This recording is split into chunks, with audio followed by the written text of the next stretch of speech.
آج پورے انڈیا میں ساری اوقافی شیعہ جائیدادوں کی تباہی خوشیوں کے ہاتھوں سے ہو گئی. جو کوڑیوں کی زمین تھی آج ڈائمنڈ کی ہو گئی ہے، اب اس کے سودے ہو گئے. خیر یہ بات تو بہرحال امام حسن کو اچھے لوگ نہیں ملے. معاویہ نے کہا اب آپ سوچ لیجیے. تو آپ نے فرمایا ٹھیک، جو میں چاہتا ہوں وہ یہ اہم شرط، سب سے اہم شرط یہ ہے کہ تو حکومت اپنے بعد اپنے بیٹے کے لیے نہیں رکھے گا، تیرے بعد یہ خلافت، یہ حکومت ہم اہل بیت کی طرف لوٹے گی. امام نے کہا میرا حکم ہے. کہا قبول ہے. کہا فارس کا خراج تو مجھے دے گا تاکہ جو لوگ میرے ساتھ رہے ثابت قدم میں انہیں دیا کروں، پیسہ انہیں ملا کرے. خراج کون دیتا ہے؟ خراج معلوم ہے؟ خراج کہتے ہیں جب فاتح کوئی حکومت فتح کر لیتا ہے تو دوسری حکومت اس کی باج گزار ہو جاتی. کہا صاحب ہم حکومت کر لیں گے، آپ بتائیے آپ کو کیا پیش کرے. کہا کہ بھائی خراج دے. خراج کون لیتا ہے؟ فاتح. جو جیتتا ہے وہ خراج لیتا ہے. تو امام نے کہا تو مجھے خراج دے گا. اگر حکومت لے لیتے تب بھی خراج لیتے، حکومت لیے بغیر خراج لے رہے. علی نے امام حسن نے بتایا جو میرے بابا کی شمشیر کا اثر ہے وہ میری تحریر کا اثر ہے.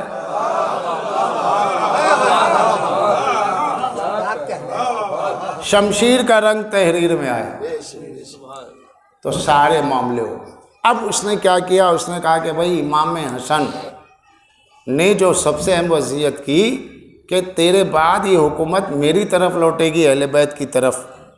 لہٰذا اب سب سے بڑی پرابلم یہ کہ میں اگر ان سے پہلے دنیا سے نکل گیا تو یہ لوٹ جائے گی، اس سے پہلے انہیں ہٹاؤ. اس کے لیے اس نے مختلف لوگوں کو چنا، کوئی کام نہیں آیا. جوہدہ بنت اشس یہ بدبودار خاندان کی عورت تھی. یہ محمد بن اشس کی بہن جو کربلا میں اس کا بھائی قاتل ہے، قاتل امام، وہ بیوی تھی. اس سے کہلایا گیا خاص تر کہ تو وہاں بیٹھی کیا کر رہی ہے، غربت کے نوالے توڑ رہی ہے. میں اپنے بیٹے یزید سے تیری شادی کر کے تجھے یہاں کی رانی اور ملکہ بنا دوں گا شام کی. مجھے کیا کرنا ہوگا؟ کہا کہ وہ غریب آدمی ہے حسن، انہیں زہر دے، نکل جا. زہر دے دیا جوہدہ بنت اشس نے. بڑے بڑے علماء نے لکھا کہ زوجہ کے ذریعے، دیکھیے یہ بہت بڑا جملہ ہے، یہ بہت بڑی اہم پوائنٹ کی بات ہے. جب دنیا حاوی ہو جاتی ہے تو امام کی زوجہ بھی بدل جاتی ہے. تو آپ اور ہم کیا ہیں؟ دنیا کو حاوی ہونے مت دو. جو دل میں خواہش آئی اس کو پورا کرنے کے لیے حلال حرام کو اگر سوچنا چھوڑ دو گے تو یہ حرام اتنا چھا جائے گا کہ امام کو جب ان کی زوجہ نے زہر دے دیا تو ہمارے ہاتھ میں کیا دین رہے گا؟ اسلام رہے گا. تو اس کے بعد امام نے کیا کیا؟ امام گھر بیٹھے. اب معاویہ نے کیا کیا؟ معاویہ نے شیعوں کا قتل عام کیا. بسر بن ارطاد صحابی تھا مگر اس نے علی کے شیعوں پہ فوج سے حملہ کیا. اب پہلی بار ہسٹری میں فرسٹ مرتبہ شیعہ عورتیں بازار میں بکی ہیں کنیز کے طور پر. یہ پہلی تاریخ. معاویہ نے کہا کہ یہ جو شیعہ عورتیں ہیں علی کی چاہنے والی ہے، ان کے شوہروں کو قتل کرو اور ان کی بیویوں کو مارکیٹ میں لا کے بیچو. شرط توڑ دی. شیعہ محفوظ نہیں رہے، نہ یمن میں محفوظ رہے نہ کہیں اور محفوظ رہے. کہ اگر پتہ چلتا اس کا نام یہ شیعہ ہے، علی نام ہے مار دو، حسن نام ہے مار دو، اہل بیت کے نام پہ نام ہے مار دو. اور اگر جو ان کی جانتے ہوئے مخبری نہ کرے تو اس کا گھر سے مخبر بھی ہونا چاہیے. تو اس زمانے سے مخبریاں ہوئی اور اس زمانے سے کچھ ایسے لوگ بھی تھے جو اپنی صف میں رہتے ہوئے اپنی غربت دور کرنے اپنے آدمی کا قتل کروا کے پیسے کھاتے رہے. وہ سلسلہ چلتا رہے گا، وہ ایک الگ ٹاپک. بہرحال مختصر اتنا ہے کہ اب امام حسن کے سامنے مرحلہ یہ تھا کہ معاویہ نے ایک ایک شرط توڑ دی. لوگوں نے آگے کہا مولا آپ نے کیوں صلح کی؟ کہا نہ کرتا تو تمہیں پتہ کیسے چلتا کہ معاویہ کیا ہے. میں نے اپنی شرطیں رکھی، اس نے قبول کیا، اس نے شرطوں کو توڑ دیا. تم میں کوئی نہیں جان سکتا تھا معاویہ کیا ہے، لیکن میری تحریر کی وعدہ خلافی کر کے اس نے اپنے نقاب کو الٹا اور بتا دیا کہ وہ منافق ہے. اب اس کو لوگ سیرت کو اپوزٹ کہتے، کہا حسن کی سیرت الگ، حسین کی الگ. اب جب آپ کی شہادت کا وقت آیا تو شہزادے قاسم کا گریبان چاک کیا اور تھوڑی سر پہ خاک ڈال دی، کہا کہ اسی حالت میں اپنا چچا حسین کے پاس جاؤ. امام حسین کے پاس شہزادے قاسم آئے تو چیخ کے روئے، میرے بچے کیا عالم ہے، یہ یتیموں جیسی حالت کہ گریبان چاک اور سر پہ خاک. کا بابا نے مجھے یہ حلیہ بنا کے بھیجا. بہت تیزی سے آئے، بھیا کیا حال ہے؟ تو گفتگو نہیں کر سکتے تھے، بس تھوڑی تھوڑی دیر میں قے ہوتی تھی جس میں کلیجے کی بوٹیاں نکلتی تھی، کلیجے کے ٹکڑے نکلتے تھے. تشت بھرتے گئے، خون نکلتا رہا. تو کہا حسین مجھے کئی بار زہر دیا گیا، لیکن اب کے جو دیا گیا اب میں نہیں بچوں. اس کے بعد بازو پکڑ کے بہت شدت سے روئے امام حسن. جب بہت شدت سے روئے کہا بھیا بہت درد ہو رہا ہے. حسین درد تو قیامت کا ہے، میری رگوں میں درد اتر چکا ہے، لیکن میں اپنے درد پہ نہیں رو رہا ہوں میرے بھائی. کہا کس پہ رو رہے ہیں؟ کہا یا کا تم پہ رو رہا ہوں. لا یوم کا یوم کل حسین، حسین تیرے پہ جو دن آئے گا وہ بڑی قیامت کا دن ہوگا. میں ہوتا تو تیرے ساتھ برابر لڑتا، میں نہیں رہوں گا، لیکن میری طرف سے قاسم لڑے گا. اب امام حسن نے قاسم کو وصیت کی چچا کا ساتھ دینا. یہ بتایا کہ میری صلح کی ایک مدت تھی لیکن اس نے کنڈیشنز کو توڑ دیا، تو میری طرف سے کربلا میں نمائندہ قاسم رہے گا، تاکہ دنیا یہ سمجھے حسن اور حسین کی سیرت میں اختلاف ہوتا تو امام حسن اپنے بھائی کے لشکر میں قاسم کو کیوں بھیجتے، صلح کا نمائندہ بنا کے بھیجا تاکہ دونوں کی سیرتیں ایک ہے معلوم ہو. شہزادے قاسم نوشاہ کربلا زمین کربلا پہ ہیں، شہید ہوتے ہوئے دیکھ رہے ہیں. محمد مارے گئے، علی اکبر مارے گئے، انصار مارے گئے. چچا میں آپ کا بھتیجا ہوں، کب تک روک کے رکھیں گے؟ مجھے اجازت نہیں ملے گی؟ نہ میرے بچے تم بہت چھوٹے ہو، میرے بھائی کی نشانی ہو. میرا بھائی نہیں ہے دنیا میں، میرا کام ہے میں تمہاری کفالت کروں، تمہیں موت کے منہ میں کیسے بھیجوں؟ نہیں جاؤ. شہزادی زینب، شہزادی ام کلثوم، پھوپھی اماں سفارش کیجئے، میرے لال تو یتیم بچہ، تو اپنی ماں کا سہارا بن. بی بی فروا کہتی کیوں قاسم تم اجازت لینے میں کوتاہی کر رہے ہو؟ دل نہیں چاہ رہا شہید ہونے؟ نہیں چاہ رہا اپنے چچا کو کٹتا ہوا دیکھ لو گے تم؟ کہا اماں میں کیا کروں، میری کوئی سفارش نہیں ہوتی. تو بی بی فروا نے کہا ٹھیک ہے، تو اب جب اجازت ملے تبھی آنا. کسی خیمے میں کسی بیوی کے پاس پناہ نہیں ہے. ایک مرتبہ جا کے دھوپ میں کھڑے ہو گئے اور رونے لگے. شہزادی کی نظر پڑی، کہا بھیا میرا بچہ باہر کھڑا ہوا ہے، اتنی تپتی دھوپ میں دانا گرے تو بھن جائے، میرا قاسم کھڑا ہے. کہا قاسم کو بلاؤ. بلایا، روتے ہوئے کھڑے. چچا نے پوچھا بیٹا کیا بات ہے؟ کہا کہ نہیں چچا جان، بابا کے بعد مجھے کبھی بھی یتیمی کا ایک لمحے احساس نہیں ہوا، آپ نے مجھے وہ پیار دیا، لیکن کربلا میں میں سمجھ گیا کہ میں یتیم ہوں. کیونکہ میں یتیم نہ ہوتا تو آپ نے علی اکبر کو اجازت دی، اپنے بیٹے کو جنم میں اجازت دی، لیکن مجھے اجازت نہیں دے رہے. اگر آپ مجھے اپنا بیٹا مانتے تو مجھے یہ یتیمی کا داغ نہ لگتا.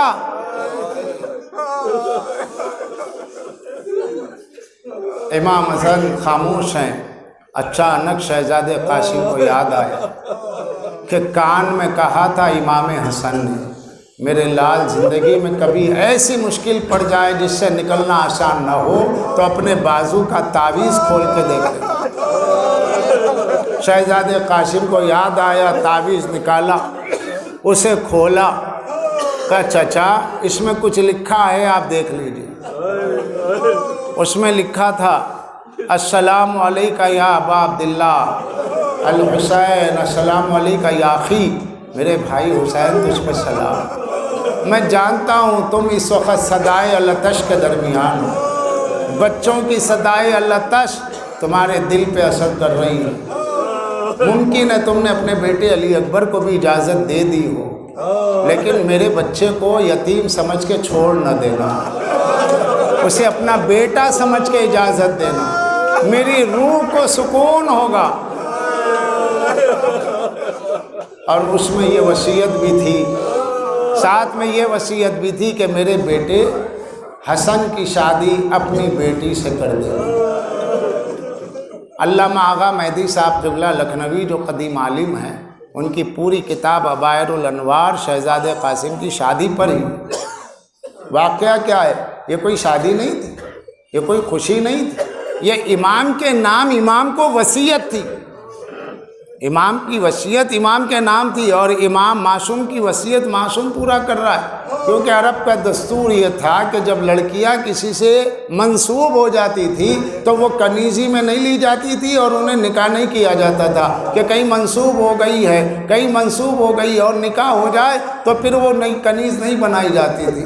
تو یہ جب واقعہ تھا تو امام حسن نے اپنے بیٹے کے عقد کے لیے حکم دیا کہ میں تمہارا بڑا بھائی ہوں اور یہ وصیت کرتا ہوں کہ ابا عبداللہ اپنی بچی کی شادی میرے بیٹے سے کرنا, تاکہ میرے بیٹے سے جو عقد ہو تو تمہاری بچی کی عصمت میرے بیٹے کے عقد کے حصار میں ہو. امام حسن دنیا سے جاتے جاتے امام حسین کی یہ مدد کر رہے ہیں کہ بیٹی کو نصرت پیش کر رہے ہیں. اس طریقے سے یہ شادی عصمت بنت حسین کا سبب بنی تاکہ کوئی ملعون اپنی کنیزی میں لینے کا اظہار نہ کر سکے. اب امام حسن کا یہ عقد ہوا, امام حسن کے فرزند کا عقد ہوا, اور مولا حسین نے کہا میرے لال ادھر بیٹھ جاؤ. اپنی بیٹی کو بٹھایا اور دونوں کو بٹھا کے کہا میں تم دونوں کے لیے امام حسن کے حکم پر قاسم میں تجھے اپنا داماد بناتا ہوں.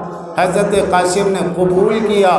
اٹھے, پہلی شادی کائنات کی ہے کہ نوشہ بیٹھا ہے, اٹھا تو سر پہ سیرا نہیں ہے, شہادت کا تمغہ لگایا جا رہا ہے. میرے لال اب تجھے میدان میں جانا ہے. دلہا دلہن کو ملایا جاتا ہے. ام فروہ بی بی آگے بڑھی ہے, کہا کہ سلام کرو, اب یہ تمہاری چاچی بھی ہے اور تمہاری ماں بھی ہے. سلام کیا, اماں سلام.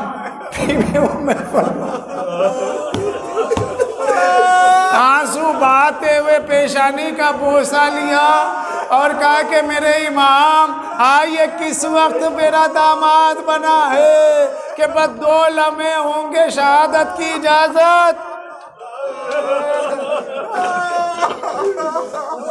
ادھر بیٹی کھڑی ہے,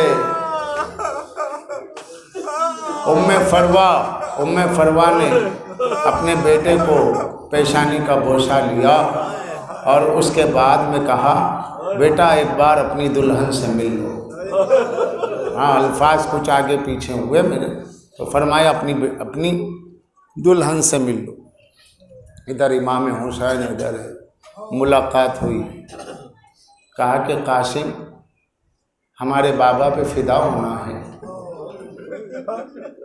ہاں تم چلے جاؤ گے, میں تم سے ملی نہیں اور بیوہ ہو گئی.